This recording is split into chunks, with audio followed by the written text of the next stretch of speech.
A'udzubillahi minasyaitonirrajim. Bismillahirrahmanirrahim. Assalamualaikum warahmatullahi wabarakatuh. Welcome back sekali lagi ke Galeri Kasyaf Channel. Apa khabar semua?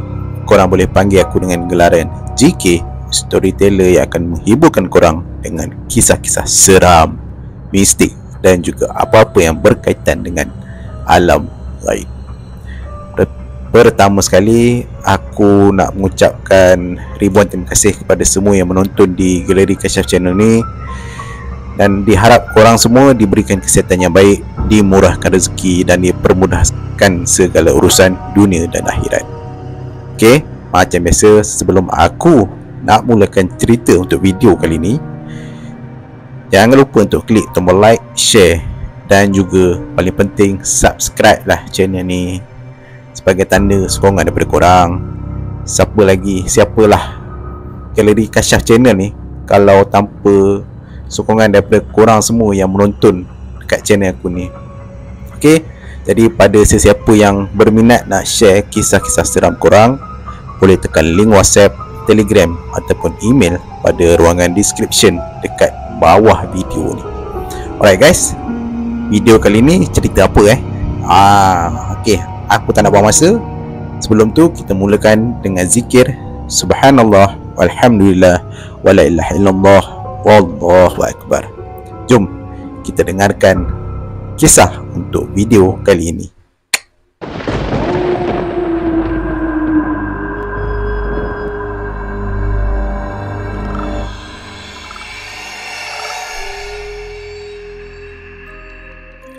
Okey geng, korang pernah dengar tak tentang hantu bangkit? Kisah legenda daripada negeri Sarawak. Pernah dengar tak? Aku kalau tak buat video-video seram ni, aku pun tak tahu. Dan benda ni memang menambah ilmu pengetahuan aku lah tentang hantu bangkit ni. Okey, sebelum aku nak mulakan cerita ni, aku nak beritahulah secara ringkas apa itu hantu bangkit ni. Benda ni ataupun hantu ni dikatakan keturunan yang melanggar pantang tau. Dan mereka ni disumpah bangkit dari kubur. Keturunan ni dipanggil Boyan Kayung oleh masyarakat di Tekajong, Sarawak. Dan Sarawak ni pun confirm lah ada banyak menyimpan pelbagai kisah mistik tau. Dunia ni memang ada banyak lah tentang makhluk jin, iblis yang boleh merupa macam-macam kejadian, termasuklah hantu bangkit ni.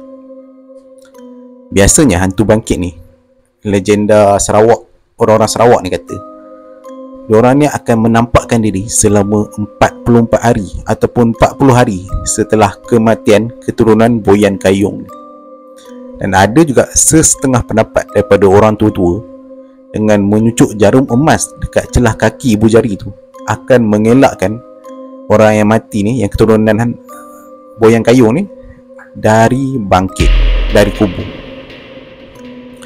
Okay, so itulah dia, orang kata sedikit sebanyak lah maklumat tentang hantu bangkit ni. Tak banyak maklumat yang aku boleh dapat. Kalau nak, korang boleh tengok dekat Google lah.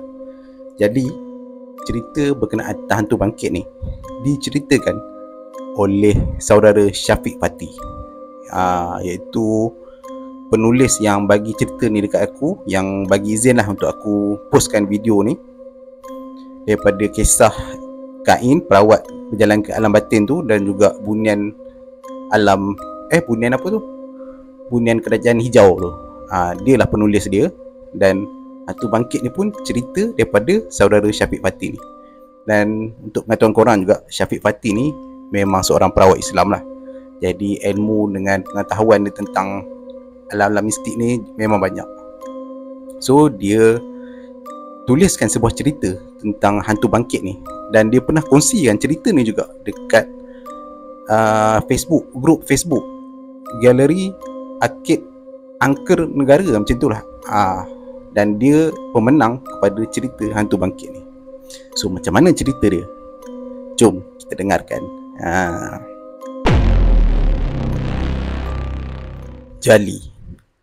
Jali adalah watak dalam cerita untuk hantu bangkit ni. Pada waktu ni, Jali dia duduk termenung di tepi jeti dengan perasaan yang santai tapi kosong. Pelbagai bayangan silam yang bermain dekat minda dia yang berkaitan dengan kampung kelahirannya, kampung pergi air di Kuching, Sarawak. Macam-macam yang memenuhi ruang fikiran dia pada waktu tu. Jangankan cakap pasal ekonomi lah, lagilah Rumsin dengan laut yang agak bergelora ketika itu. Rokok era yang baru selesai dihisap, dia lontar ke dalam laut.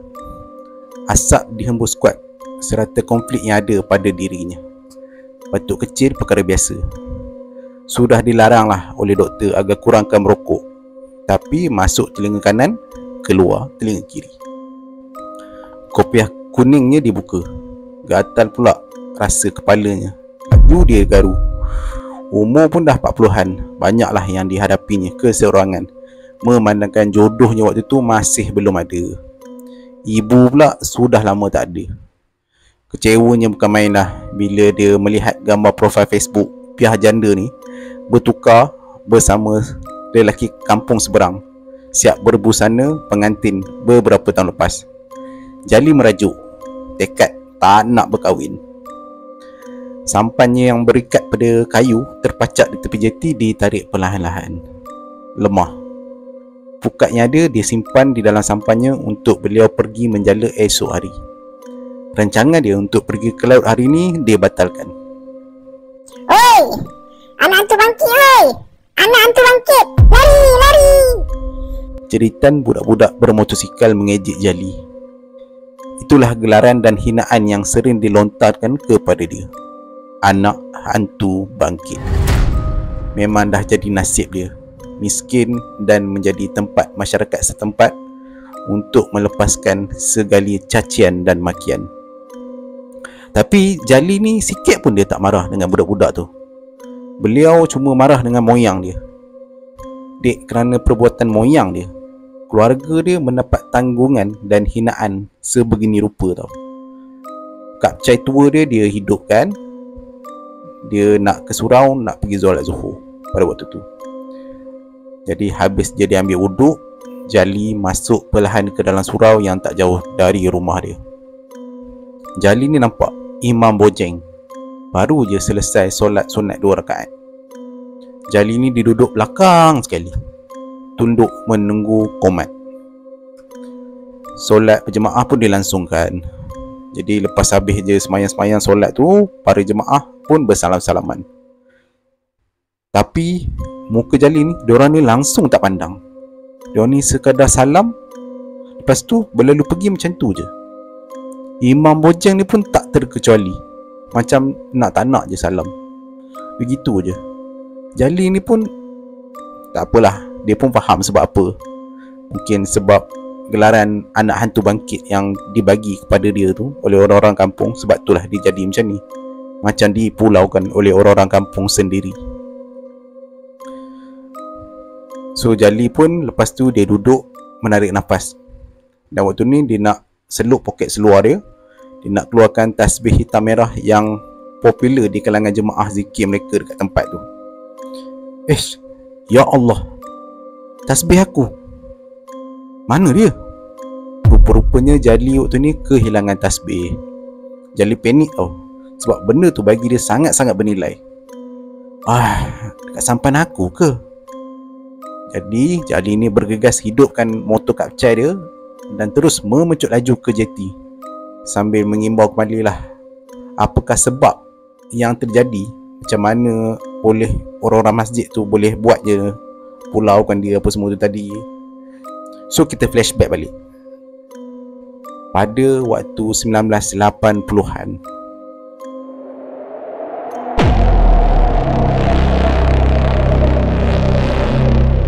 Ketika itu waktu maghrib 1980-an.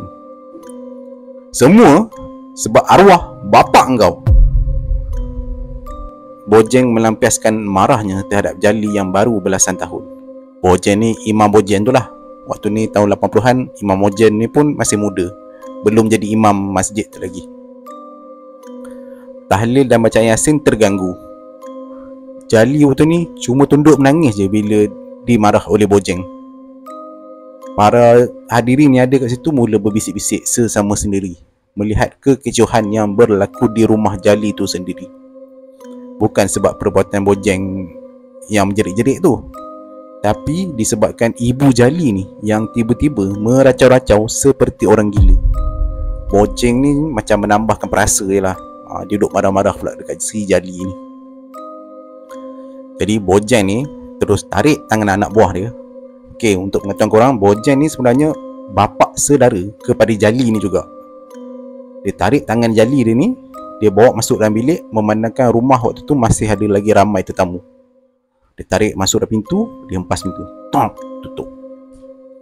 Oi, aku malu tau. Malu dengan cerita bapak kau bangkit dari mati. Ramai orang dalam rumah kita ni bercakap pasal ni. Salah keturunan kau dengan bapak kau ni lah, jerit bojeng pada Jali. Jali waktu ni yang masih kecil, belasan tahun, hanya mampu menangis je.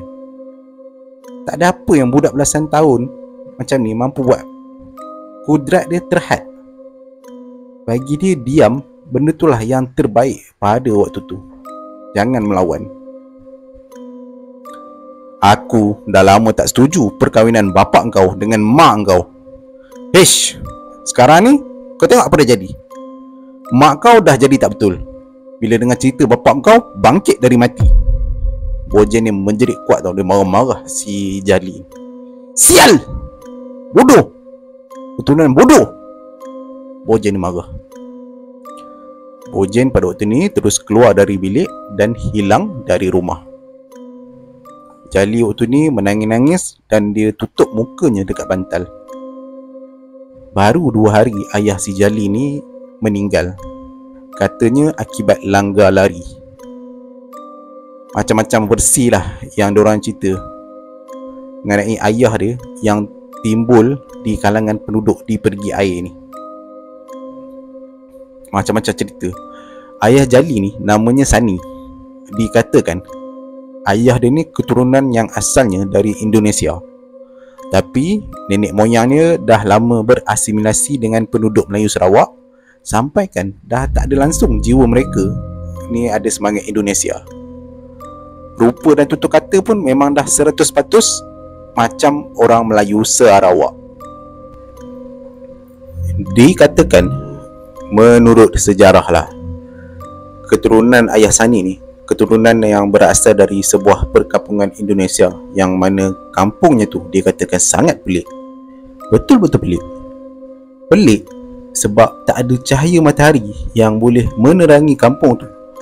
Katanya disebab terhalang cahaya matahari oleh sebuah pokok yang sangat luar biasa besar dia. Tinggi dan banyak daun dia.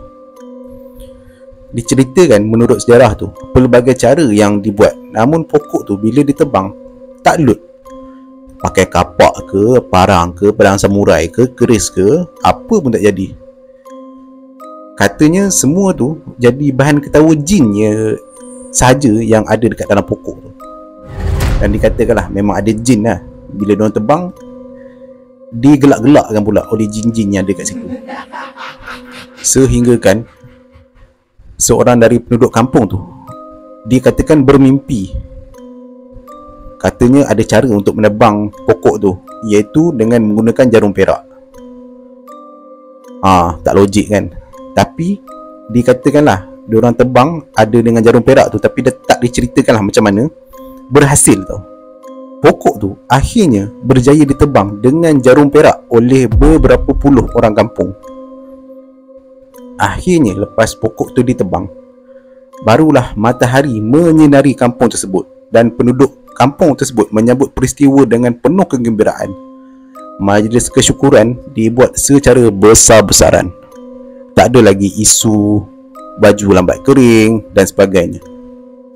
Namun yang bermimpi ilham untuk memotong pokok tersebut, sebenarnya dia menyembunyikan sesuatu, iaitu akibat jika sesiapa yang menumbangkan pokok tu, ada akibat dia. Akibatnya, sesiapa yang terlibat akan bangkit dari mati 7 keturunan.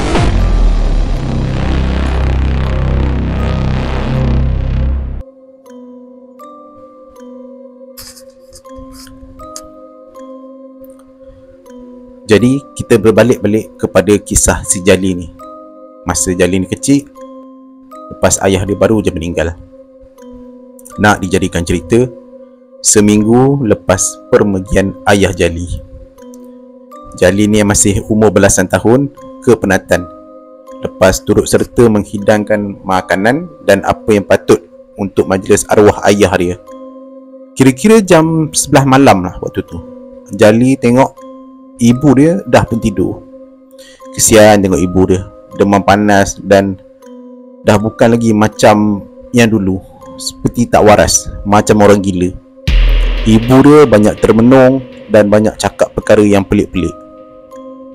Jali ni dia kemas baju dan peralatan sekolah untuk esoknya. Jali. Sayup-sayup kedengaran seperti orang memanggil nama Jali. Jali menoleh kiri dan kanan. Mak ke panggil aku tadi? Tapi bila dia toleh, ibu dia nyenyak tau tidur, terbuai oleh mimpi yang indah lah. Jadi waktu ni Jali ni bersangka positif. Mungkin badan dia yang kepenatan menafsirkan bunyi, mungkin angin ke, yang seolah-olah mungkin angin yang buat macam ada bunyi nama dia dipanggil lah, macam bunyi hi. Dia ingat mungkin ada orang panggil nama Jali. Jadi waktu ni Jali buat-buat tak tahu je, buat dono je, relax je. Buku matematik dia masukkan ke dalam beg. Dan dia tengok jugalah jadual-jadual untuk esok harinya dekat apa yang nak dibuat untuk esok. Dia dah plan lah apa nak buat kat sekolah pada keesokan harinya. Jadi lepas habis settle semua urusan untuk pergi sekolah esok, lepas kemas-kemas apa semua, Jali baring di sebelah ibu dia. Sedih bila tengok keadaan ibu dia, nak menangis katanya. Terlalu sedih. Ibunya dah tak mampu nak melindungi diri Jali ni lagi seperti dulu. Raut wajah ibu Jali lihat penuh sayu. Tanggungjawab mereka ni dah bertukar, memandangkan ayah si Jali ni pun dah pergi. Nak harapkan adik ibu dia, pakcik Bojeng tu, memang tak boleh harap lah. Memang orang kata macam tu lah, macam yang aku cerita tadi, duk marah-marah apa semua, salahkan itu, salahkan ini. Jadi Jali waktu ni tertidur. Jadi kira-kira pukul 12 malam, Jali tiba-tiba tersedar. Jali mimpi ayah dia balik ke rumah. Macam betul-betul tau. Allahu, Jali ni kata, menangis-nangis teringatkan ayah dia. Dalam mimpi tu, ayah dia kelihatan sedih dan seakan-akan macam ada sesuatu yang nak disampaikan. Tapi Jali ni bila ingatkan balik, dia kena kuat apabila dia tengok ibu dia ni yang masih lagi nyenyak tidur. Tiba-tiba dia ada perasaan nak terkucil ataupun nak terkencing lah. Jadi keadaan tu memaksa Jali pada malam tu nak ke tandas untuk menunaikan hajat dia. Keadaan rumah dia waktu tu memang gelap gelita lah, dengan lampu minyak tanah di tangan. Jali ni lalu bahagian dapur dan pergi ke pintu belakang. Dekat luar rumah, pintu belakang tu adalah tandas dekat luar. Tandas kayu usang. Orang dulu punya kampung kan, tandas dekat luar. Dengan bunyi cengkerik dia, cuaca sejuknya, angin lembut dia, memang seram sejuk lah Jali ni rasa pada waktu tu. Jadi Jali ni buat tak tahu, dia dengan tenang dia pergi ke tandas tu, dia nak buang air kecil. Jadi selesai je dia membuang air kecil, terus Jali ni naik ke rumah. Pintu dia tutup perlahan-lahan, takut mak dia terjaga lah pula. Jadi Jali ni pun dia berjalan terus nak masuk ke bilik, nak sambung tidur. Tiba-tiba dia ada dengar satu suara. Jali, makan jom. Main sini. Teman makan dulu. Ada suara yang menyapa dia. Makan? Dah kenyang lagi bapak. Makanlah bapak seorang-seorang dulu ya. Jali nak masuk tidur. Jali ni balas. Sambil dia menggosok-gosok mata dia tanpa dia toleh ke kiri dengan kanan. Dia terus jawab je suara yang mengajak dia teman makan tu. Ngantuk bukan main lagi lah mata Jali waktu tu. Sambil tu Jali menggaru-garu ponggol dia sambil berjalan dekat dengan lampu pelita dekat tangan kanan dia. Tiba-tiba kejap. Bapak. Darah Jali waktu tu berderau. Itu suara bapak dia. Jali menoleh perlahan-lahan ke arah belakang dia. Bila dia pandang, Marilah sini Jali, teman bapak makan. suaranya macam garau dan sengau. Sah. Memang bapak dia tengah melahap makanan yang ada di atas meja. Bapak dia waktu tu berbungkus seperti mayat, umpama pocong, dengan beberapa ikatan kain kapan ni yang dah terbuka sikit. Jadi bila dah terbuka tu, itulah sebab bapak dia boleh makan menggunakan tangan. Duduklah dulu Jali, teman bapak dekat sini. Temanlah bapak. Jali waktu tu terkaku tu, tak boleh bergerak. Darah mukanya waktu tu memang dah tak ada.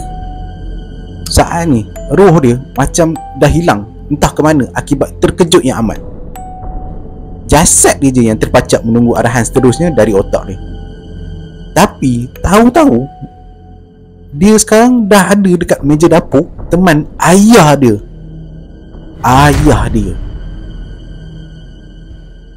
Tiba-tiba bapak dia bersuara. Mak kau ada kat rumah ke ni? Dia buat apa? Bapak si Jali ni bertanyakan ibu dia dengan suara yang garau dan sengau dia.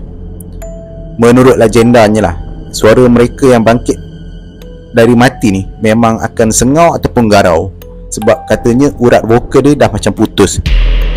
Dan ada juga dikatakan masa dia berjalan pun sangat-sangat perlahan dan terhad. Jali pada waktu ni memang tunduk je ketakutan. Ya Allah, badan dia menggigil-gigil, tak mampu nak pandang wajah ayah dia yang pucat, dan anak matanya tak berani nak langsung nak pandang ke atas ke arah bapak dia ni. Bau badan bapak dia memang tak termampu hidung Jali ni nak tahan. Perasaan takut, mual, macam-macam ada. Pada waktu ni Jali rasa macam nak terkencing lagi tau, padahal baru je lepas membuang. Ikatan dekat kepala bapak dia tu masih lagi utuh dengan ikatan kain kafan. Bagai mimpi tau bila dia nampak ayah dia ni tengah santap makan malam mereka tu, makanan dekat dapur. Pucat dan biru kitaman wajah ayah dia tu. Pada waktu ni Jali dah terkencing, gagal tahan pun dikencing ni sebab terlalu ketakutan. Nyaman ya makanan ni. Nah, mari sini. Bapak suap, mari rasa sikit. Oi, gila betul, boleh pula main suap-suap. Ayah Jali ni ambil sikit nasi dengan sedikit ayam kari, lalu dia suap dekat muka Jali, dekat mulut Jali ni yang duduk dekat sebelah. Jali waktu ni berjamkan mata, menoleh ke arah lain, menggeleng kepala seolah-olah dia nak tolaklah suapan ayahnya ni. Merah Jali, rasa sikit ni Jali. Marilah. Jali waktu ni menoleh ke arah ayahnya, tapi keadaan mata dia masih terpejam. Takutnya jangan cakap lah, mengalir air mata Jali pada waktu tu. Mulut dia buka akhirnya dan nasi pun disuap. Jali mengunyah perlahan-lahan. Jali pelik tau, kenapa nasi, makanan yang dia makan ni macam bergerak-gerak dalam mulut dia. Pelik. Kenapa nasi bergerak Jali ni fikir. Jadi dia tengok benda tu macam putih, macam nasi yang bergerak. Tiba-tiba bila dia tengok nasi dia tu, ya Allah, menjerit-jerit si Jali. Rupanya yang dia makan tu bukan nasi, geng. Ulat putih. Ulat Jali waktu ni terus terjatuh dari kerusi tau, sebab terkejutnya pasal. Terus dia kesat-kesat bibir ya, yang penuh dengan ulat-ulat putih. Terus Jali ni muntah. Wek, wek, wek.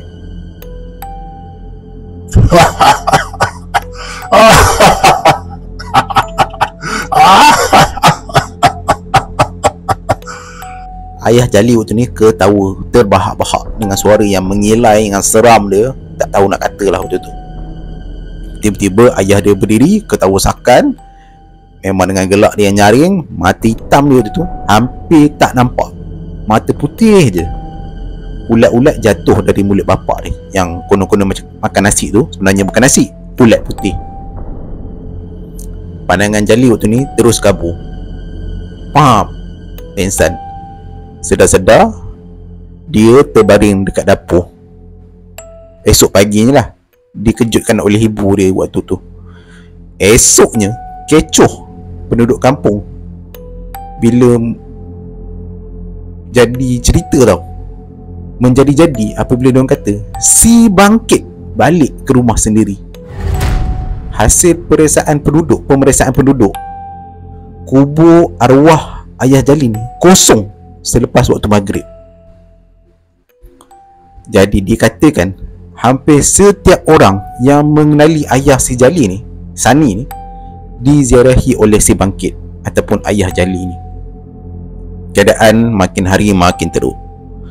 Setiap orang yang berhutang ataupun pernah meminjam barangnya akan ditagih kembali oleh ayah si Jali ni, hantu ayah si Jali ni. Dan walaupun siapa-siapa yang pernah sebatang rokok je pinjam, pasti akan didatangi oleh ayah si Jali ni. Walaupun sebatang rokok, dia tetap, arwah ni akan datang ke rumah dan menuntut hutang. Sampai macam tu sekali tau. Setiap rumah pada waktu tu akan dikunci dan ditutup awal lepas asar je. Habis waktu asar semua orang tutup kunci, selak, tak keluar rumah lah. Tak ada lagi anak-anak muda melepak malam-malam seperti hari-hari biasa. Jadi siapa-siapa pada waktu ni yang rasa diri dia masih lagi ada hutang ataupun urusan yang masih belum selesai dengan arwah ayah si Jali ni, seawal yang mungkin mereka ni akan letak barang-barangan yang hutang ni, yang dituntut tu, dia akan letak luar rumah sebelum maghrib. Tiap hari macam tu. Dengan cara tu, diorang ni kata si bangkit, hantu bangkit ni tak akan masuk ke rumah. Dan paling-paling pun dia tak akan berbual panjang lah dengan penduduk kampung ni. Tapi katanya Jali ni setiap hari akan menjadi tempat arwah ayah Jali ni untuk melepak setiap malam, geng. Setiap malam arwah ayah dia ataupun hantu bangkit ni akan datang, lepak ke rumah, makan, lepas tu akan kembali ke kubur sebelum terbitnya fajar. Ibu dia memang tak tahu apa-apa lah. Syukurlah Jali ni, sebab ibu dia langsung tak tahu, kerana ibu si Jali ni akan tidur seawal jam 8 malam. Dan ibu dia ni pun memang dah tak waras dah pada waktu tu. Setiap malam berlaku kekacauan, dikacau oleh hantu bangkit ni. Setiap malam. Jadi malam yang ke-39, pada waktu ni Jali dah bersedia nak bagi tahu perkara yang sebenar. Bila ada jugalah orang-orang kampung yang bagi pesan dan nasihat daripada orang-orang yang berpengalaman, suruh bagi tahu perkara yang sebenar kepada Jali ni, supaya bagi tahu pada ayah dia perkara yang sebenar, yang dia ni dah mati. Pada waktu ni jam dah pukul 12 malam. Jali duduk dekat ruang tamu dengan kopi panas dengan makanan kegemaran arwah ayah dia ni. Tiba-tiba, Assalamualaikum. Assalamualaikum. suara garau dan sengau ni kedengaran. Jadi Jali ni yang ketakutan ni dah tahulah itu arwah bapak dia yang datang. Jadi salam pun dijawab. Pintu terbuka dengan sendiri. Tahu-tahu arwah ayah Si Jali ni dah duduk dekat kerusi kayu ruang tamu. Masya Allah, Jali ni kata, memang keadaan arwah ayah dia ni makin lama makin buruk, makin hodoh.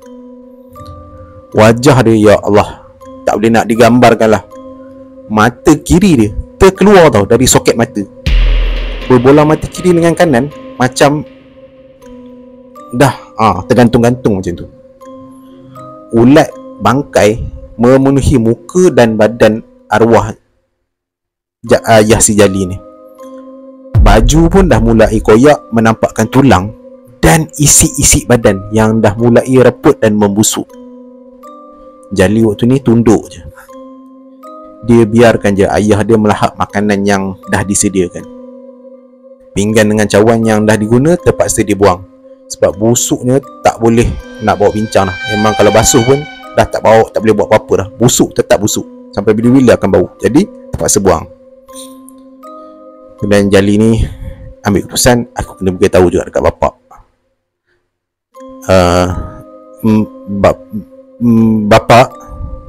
Bapak, ayah dia waktu ni berhenti melahap dan terus melihat ke arah anak dia.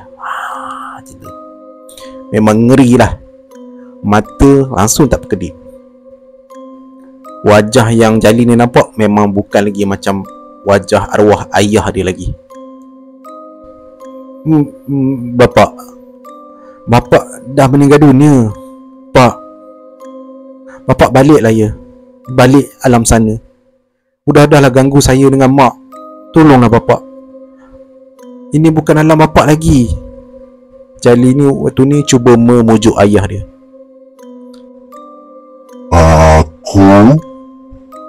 Aku dah mati. Aku dah mati. Jali waktu ni cuma mengangguk sambil mengalir air mata dia. Ketika ni, perasaan sedih lebih menguasai lagi dari perasaan takut. Pada waktu ni bila Jali cakap je macam tu, ayah dia terus berdiri. Segala pinggan jatuh kerana tak dapat menerima hakikat. Seolah-olah ayah dia ni macam faham tau bila Jali ni kata yang ayah Jali ni dah meninggal dunia, bukan dekat alam dunia ni lagi sepatutnya. Perlahan-lahan terus ayah si Jali ni berjalan ke pintu utama. Ayah dia berhenti dekat pintu. Lepas tu dia menoleh ke arah Jali dengan muka dia yang hodoh. Setelah beberapa saat diam bisu, ayah si Jali ni berpesan,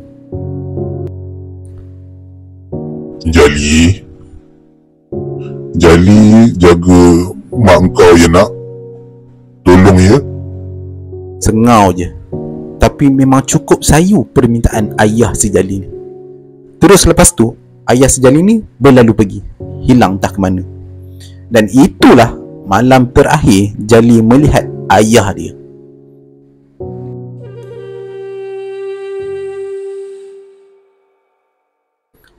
Dan keesokan harinya, malam yang ke-40, waktu ni Bojeng, pakcik si Jali ni, berlari ketakutan masuk ke dalam bilik dia. Duri pokok dia susun depan pintu dan tingkap, manakala kain tampung 1000 dia letakkan di luar rumah untuk menghalau si bangkit. Bojeng. Oh, Bojeng. Suara garau memanggil Bojeng. Bojeng ni yang ketakutan tutup muka dia dengan bantal.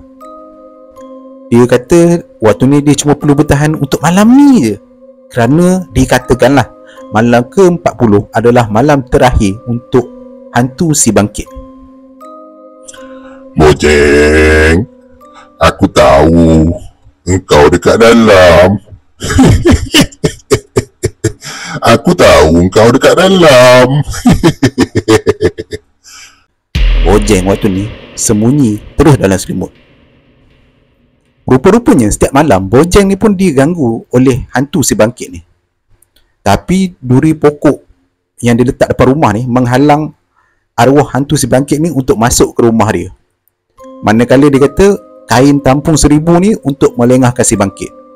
Kata orang tua lah, hantu bangkit ni akan sibuk mengira corak yang ada dekat kain tampung 1000 ni sampai subuh. Tu cerita orang tua lah. Tapi Bojang ni tak pastilah betul ke tak yang si bangkit ni kok betul-betul ke kira corak yang ada dekat kain tampung 1000 tu. Cuma dia kata yang dia pasti duri setakat ni dapat menghalang gangguan dari hantu bangkit tu masuk ke dalam rumah. Sepanjang malam Bojang hanya bersembunyi di dalam selimut. Kedengaran suara garau dan sengau memanggil-manggil nama Bojang.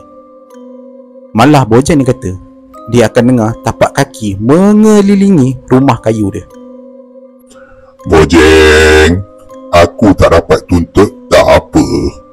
Engkau tunggu Bojang, belum selesai urusan kita.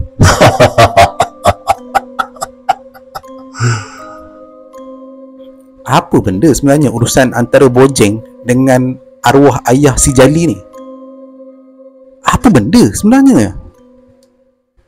Jadi esoknya azan subuh pun berkumandang. Dan itulah kali terakhir Bojang ni mendengar suara arwah hantu si bangkit, iaitu arwah ayah Jali ni. Bukan main lega lah Bojang, sebab dia kata memang dah confirm yang arwah Sani tu ataupun arwah si Jali ni, ayah si Jali ni adalah keturunan yang terakhir, iaitu keturunan yang ketujuh. Maksudnya kalau keturunan yang ketujuh ni dah tak ada dah lah hantu bangkit lepas ni. Dia ingat dia selamat lah. Benda yang dia takutkan ni waktu ni katanya dah berakhir. Dia kata waktu tu, dia ingat waktu tu, kerana dikatakan mereka yang bangkit akan sedar sebenarnya. Wallahualam. Jadi kita balik ke tahun 2019, di mana yang Jali ni dah pun besar, umur yang 40-an ni.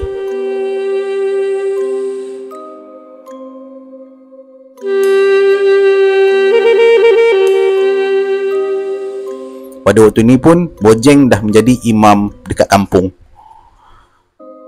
Dijadikan cerita, pada waktu tu Imam Bojang tengah bergurau-gurau lah dengan cucunya si Kaila dekat ruang tamu. Memang geli hati dia tengok telatah cucu dia yang ditinggalkan bersama dia dengan isteri, kerana anak si Bojang ni obsession beberapa hari. Baru je habis majalah 3. Jadi Bojang ni ambil cucu dia bawa masuk untuk tidur dalam bilik. Jadi Bojang ataupun Imam Bojang pada waktu tu sibuk melayan WhatsApp group AJK Masjid Al-Ikhlas. Banyaklah benda yang dibincangkan oleh AJK Masjid dalam grup tersebut, termasuklah isu seorang penduduk kampung yang baru je meninggal dunia. Jadi belum sempat melihat nama penduduk yang meninggal dunia tu, belum tengoknya nama tu, tiba-tiba ada orang bagi salam dekat luar rumah. Assalamualaikum. Waalaikumsalam. Imam Bojang ni terus buka pintu. Rupanya Jali yang memberi salam. Engkau nak apa Jali? Tanya Imam Bojang dengan perasaan marah. Dia ni memang dari dulu lagi memang sakit hati dengan si Jali ni. Tapi Jali diam je. Cepatlah Jali, engkau nak apa? Ish, kau ni, cepatlah. Lepas ni kau berambus. Aku tak nak tengok muka kau. Marah si Imam Bojang ni. Masih wujud perasaan sakit hati dekat Imam Bojang ni terhadap Jali dengan keluarga dia. Entah kenapa tak pasti, dia sendiri pun tak tahu. Katanya sebab alasan hantu si bangkit tu. Tapi waktu ni, apa yang Imam Bojang ni nampak, Jali cuma tersenyum je. Melihat orang kata melihat sikap pakcik dia yang tak pernah berubah-ubah ni. Engkau ni, cepatlah. Engkau. Belum habis je Imam Bojang ni bercakap, tiba-tiba masuk panggilan ataupun ada orang call lah dekat handset dia. Katanya daripada penulis ni, lagu Kugira Masdo, kemainnya lagu Rinda Jadi Imam Bojang ni bila dengar lagu Kugira Masdo ni call, dia angkat lah. Rupa-rupanya ada AJK kampung tu yang call. Hello. Mak Noh, kenapa? Ada apa ni? Okey, Mak Noh ni merupakan bendahari masjid. Memang hobi dia memang suka apa-apa mesti nak call, katanya lah. Hello Tuan Imam, ada dengar tak berita yang ada orang meninggal? Ada, aku tengok dekat grup tadi, tapi tak sempat nak tengok nama. Siapa? Ya Allah, Imam tak tahu ke yang meninggal tu si Jali? Jali? Kau jangan main-main. No, Jali depan rumah aku ni.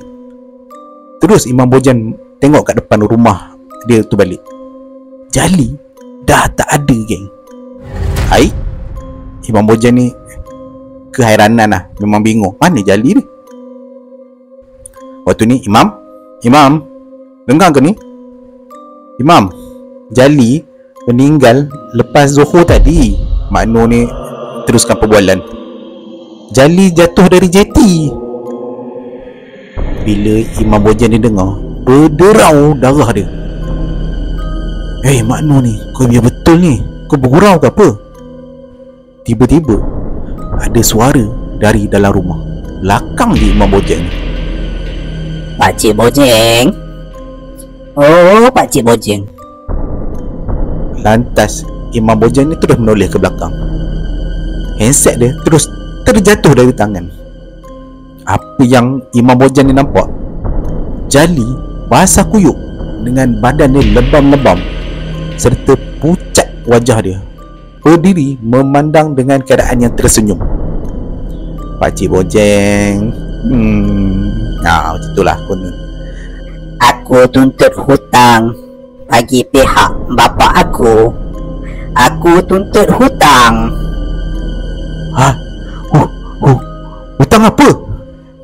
Kau Rambus, Sani yang terakhir, bapa kau yang last.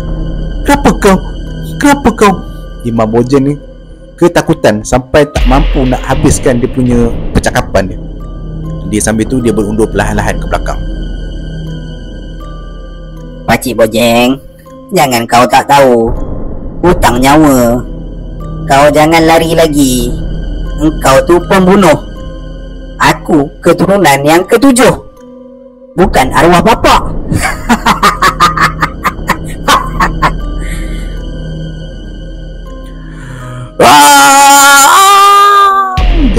Jeritan tu mengejutkan seisi rumah. Isteri Imam Bojan ni, bila dia tengok rupa-rupanya suami dia dah terbaring tak bernyawa dan mata dia terbeliak.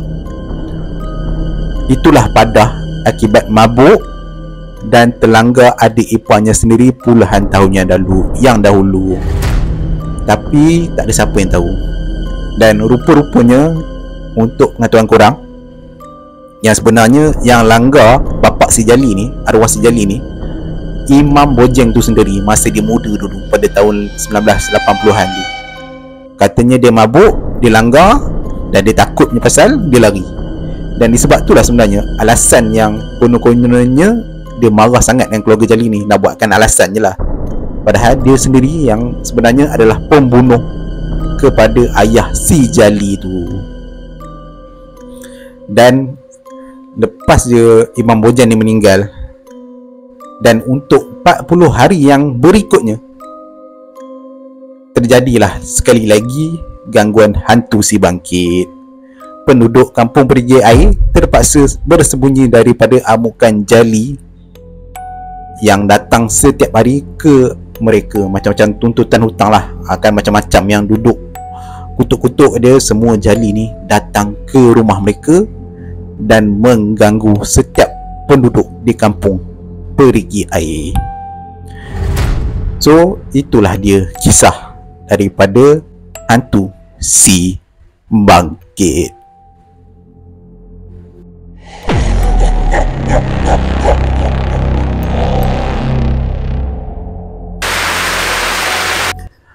Okay geng, so itulah dia kisah yang ditulis sendiri oleh saudara Syafiq Fatih. Kalau korang nak tengok cerita-cerita dia, boleh carilah, tengok dekat profil Facebook dia pun mungkin adalah kisah-kisah dia ni. Kalau nak merawat aku tak tahulah, boleh berhubung dengan dia sendiri, aku tak tahu, wallahualam. Jadi itulah dia kisah tentang legenda hantu si bangkit. Dan memang dikatakanlah oleh saudara Syafiq ni yang kisah hantu si bangkit ni memang betul-betul real dan memang benar-benar berlaku di kalangan penduduk di Sarawak. Jadi kalau ada siapa-siapa yang menonton kat sini yang daripada Sarawak, kalau betul ke ada ke kisah tentang hantu bangkit ni, korang boleh komen dekat video ni. Dan bagi korang macam mana cerita hantu bangkit ni, boleh tahan juga kan? Aku yang cerita ni seram-seram sejuk juga. Hantu bangkit. Okay, so itulah kisah hantu si bangkit video untuk kali ini. Dan aku harap korang terhibur. Dan korang rasa nak aku ceritakan kisah pula lepas ni, boleh komen, boleh share, boleh apa-apa lagi. So itu saja untuk aku kali ini. Kita jumpa lagi di next video. Assalamualaikum warahmatullahi wabarakatuh. Bye bye. Hantu si bangkit.